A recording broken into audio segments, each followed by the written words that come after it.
I have attempted to make this video several times last year, but then life happened. So this is me in March 2022, but let's check what exactly transpired in the past few months. Let's catch up, shall we? Hi, this is Rhea. You're listening to In Reality, where we talk a lot about career, adulting, and entrepreneurship. So this is a summary of my year-end events in 2021. We had a super typhoon, as you know, and so I felt like December stopped at December 16. I wasn't really able to enjoy the rest of the year. There was no power, no mobile signal, no internet. Everything was a mess, as you've seen in the news. But I got reunited with my family. I had to fly back home to my hometown because I couldn't work in Cebu. We didn't have electricity again, we didn't have internet. We only got our electricity back after a month and 3 days, and our internet after 2 months. And then again, we're back to no internet. Shout out to Globe. And I'm still waiting, so I'm just using my data connection for work. But at least I'm back here in Cebu. So that's a summary of everything, and it has been very challenging to get back to the routine of making YouTube videos. I really thought that I would just not post any video for the entire 2022, but here I am now. I'm still making this video and putting this out, and so I thought it would be nice to share with you my top 3 career lessons that I've learned, and hopefully you'll get something out of it too. The first lesson I want to share is to give your 100% commitment to your job or role, whatever it is at the moment, and ask yourself, why am I here in the first place if I'm not going to give 100%? I've had projects that I accepted previously, even though I did not like them, just because I thought I might need additional income. But then I realized that in the long run, these projects or roles actually gave me bad stress, and it's just a complete waste of time because I did not even like what I was doing. And I was constantly complaining about why I was doing it. So for example, if you're applying for a job in a call center or contact center and you absolutely do not like it, you're just applying because you need money or something like that, then I'd be the first one to tell you not to continue. Like, look for something else where you can earn money and at least not hate the job. But if you feel like you can learn to love it, even though you do not necessarily like it at first, then go for it. Just try it and see how long you will last and see how it affects your lifestyle. And my point is that you're not really able to give 100% of your commitment or 100% of your effort if you do not at least like what you are doing. You will just, in the end, hate yourself for getting into that situation. You'll be disappointed with yourself, and eventually it will affect everyone around you. It will trickle down into, let's say, your performance. You'll not do well, and it will not only affect you, but will also affect your team, your coworkers, your teammates, and the entire company as well. Right now, I feel like I'm really in a better place career-wise, but I'd like to believe that it's because of my hard work and sound decision making in my career. So if you do not 100% like what you're doing, go back to asking yourself, why am I even here if I'm not giving 100% of it? It's just really all or nothing. I'm not saying you give everything 100% to the point of burning out, because obviously that's different, but just at least give your all, give your best, so that you will be able to achieve that great performance that is expected from you. If in any case you are in a situation wherein you feel like it's just temporary, it's a stepping stone, then still give 100% because you owe it to yourself, you owe it to your colleagues to do your best in whatever you are doing. Remember, it's not really the role, but it's how you perform it.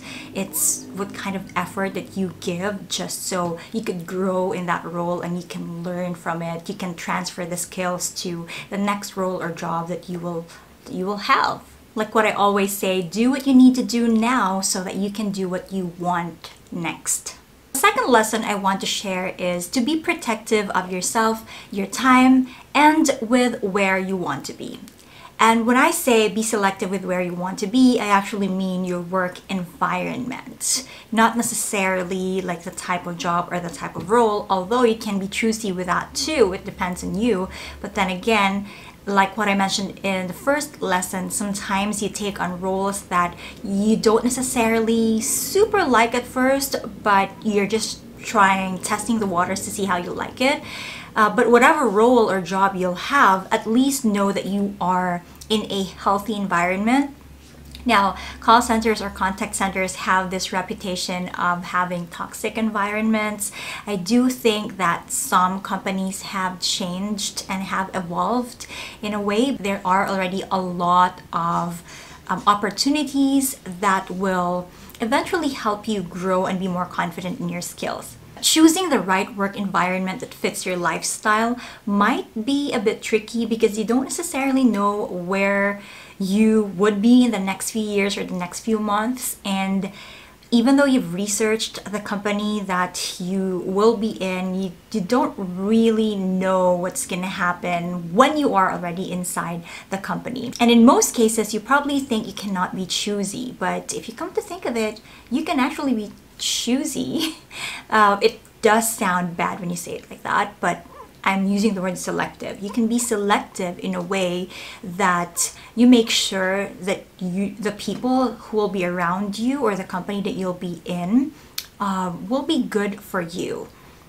And how you will know that is to really go deep into knowing more about the company before you join, maybe asking for insider information, going into Facebook groups, LinkedIn groups, and maybe even Reddit, and find out if there's any red flag that you think that may not be good for you when you enter the organization. When you think you're trapped in the company, you have to find a way to get yourself out there as quickly and as safely as possible. So gone are those days when you have to prove your so-and-so loyalty by staying in the company for so many years. It doesn't make sense if, you are there for a long time, but then you're miserable because of the toxic work environment. I'd be the first one to tell you that, leave if the environment doesn't serve you well anymore. And of course, that's after providing feedback and also letting the right people know about your situation and hopefully helping the organization change for the better. Offering feedback and telling them what's happening, why it's becoming a toxic environment. If your feedback doesn't get heard, in some cases it does happen, then I would say it would be time to leave in that case. You have to do your best to be in a place where people value you not only as an employee but also as an individual with personal needs. And speaking of a good working environment, let me share with you something. Last year, I was awarded Ping of the Year in Multiply Me. If you're not aware, I have been working with Multiply Me for 2 years now in helping them spread the word about their mission, which is to help Filipinos get stable, full-time job opportunities while working from the comfort of their homes. So I have been very blessed to be working with them internally and really grow in the company. Right now, I'm working in their marketing and growth department, and it's been a really enjoyable ride. I've been really happy with my experience with them. To give you a background, Ping Award is Multiply Me's very own way of recognizing the people that go above and beyond their role and are always striving for excellence in all they do for their department and the business. So it's basically like the Employee of the Year award and an Excellence award, which I'm very thrilled I have received. I have really never expected to get it, but I did. My work arrangement with Multiply Me these past 2 years have been unique and special in a way because first, it has been the first time in quite a long time that I'm actually excited to go to work every single day. Like, it doesn't feel like a burden. It doesn't feel like I'm dragging myself to work. I'm actually excited to work on projects and see the direction that we're going and really be able to initiate these projects and work on them to complete execution up until the final outcome, which has been very exciting to me. And that's really big for me because working in corporate for 7 years, there were so many times in my life when I would just drag myself to work and I wasn't really excited of going to work anymore.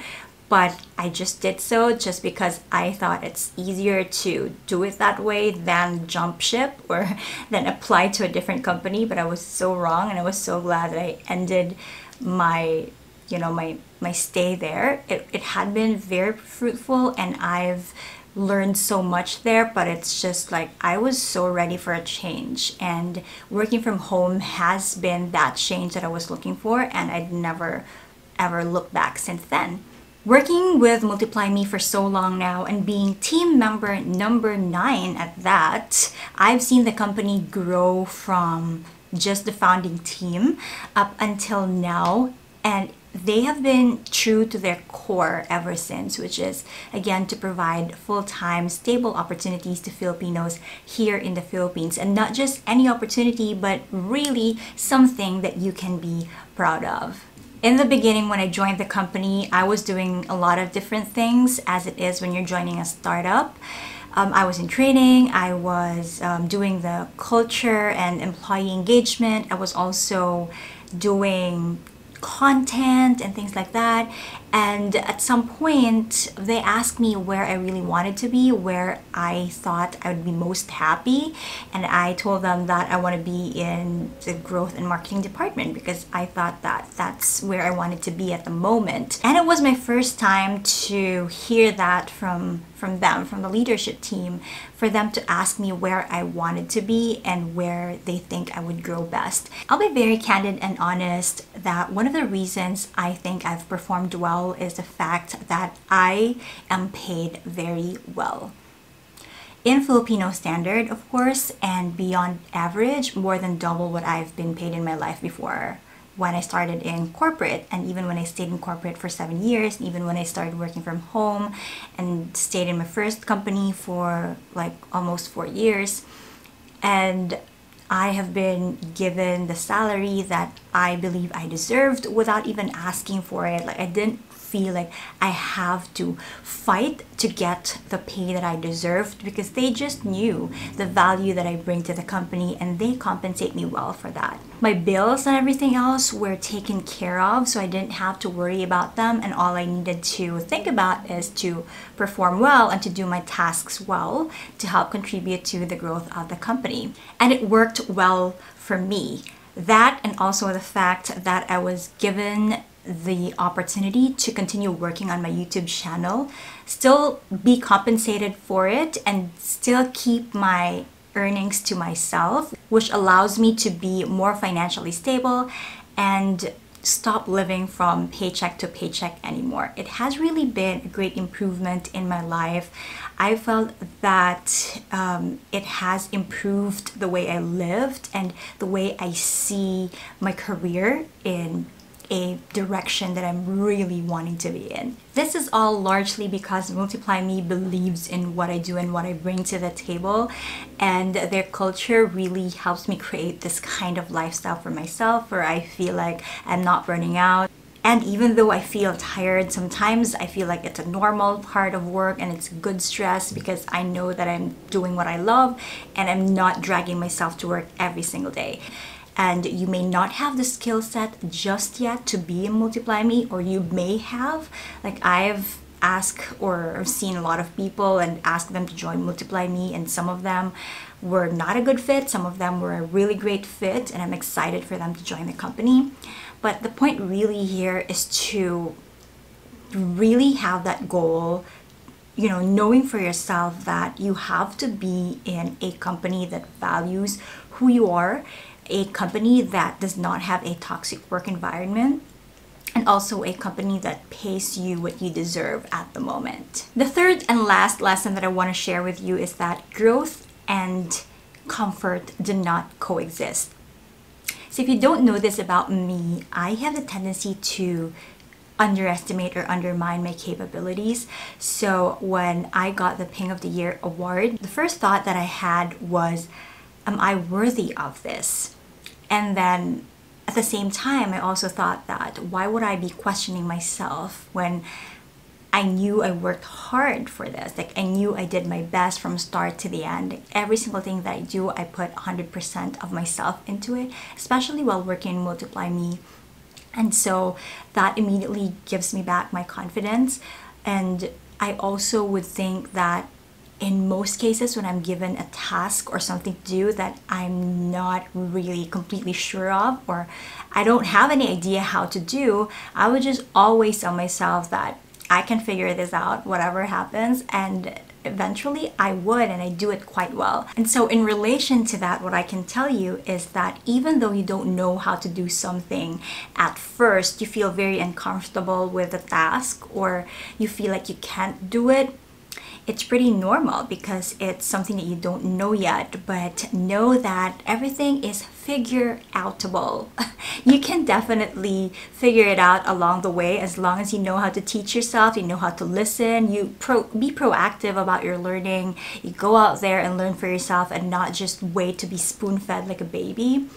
And also go out of your comfort zone, because again, if you want to grow in a certain place or a certain company, you will have to do some things or some roles that you might feel not comfortable with at first.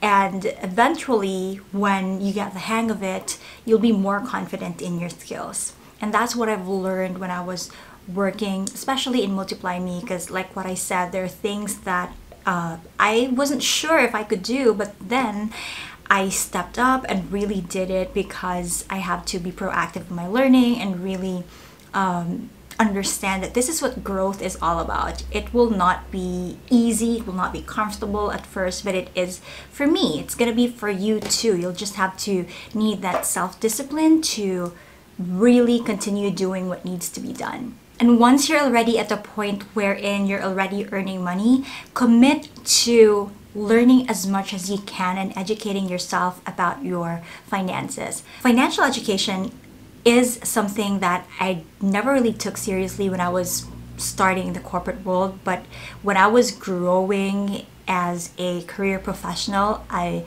really like implored myself to learn more about it, because the truth is that no matter how many salary increases you get, or no matter how big your salary is, but if you don't know how to budget, you don't know how to take care of your finances, and no amount of salary increase will make your lifestyle better.